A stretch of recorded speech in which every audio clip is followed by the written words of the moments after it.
Pemirsa, Bupati Buleleng Inyoman Sucidra meninjau langsung kondisi tempat pembuangan akhir atau TPA Bengkala Singaraja Buleleng.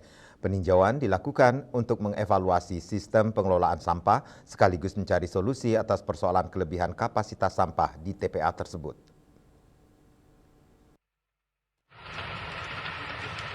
Dalam peninjauan tersebut, Bupati Buleleng melihat langsung kondisi penumpukan sampah di TPA Bengkala yang saat ini mengalami peningkatan volume setiap harinya.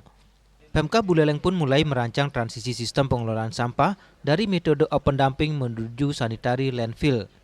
Sistem sanitary landfill dinilai lebih ramah lingkungan karena pengelolaan sampah dilakukan secara tertata dan mampu mengurangi pencemaran lingkungan maupun bau tidak sedap. Selain itu, hasil evaluasi juga menegaskan bahwa sampah yang masuk ke TPA wajib dipilah terlebih dahulu. Sesuai dengan surat dari Kementerian FH, kami menyampaikan bahwa TPA ini harus dikelola dengan baik. Kemudian ada teguran juga, sanksi administrasi untuk menutup TPA ini sampai tanggal 31 Juli.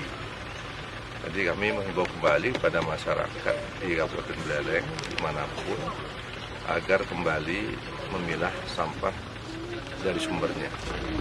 Karena sampah yang ada di TPA ini sudah tidak memadai ini lagi.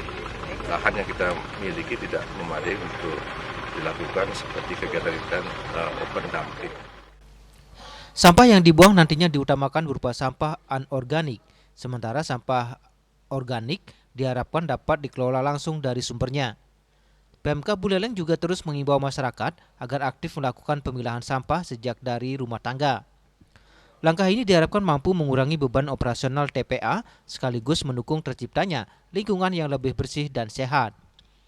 Pemkab Buleleng berharap perubahan sistem pengelolaan sampah tersebut dapat menjadi solusi jangka panjang dalam mengatasi pengolahan sampah sekaligus menjaga kelestarian lingkungan di Kabupaten Buleleng. Yasir Yuli, Bali TV.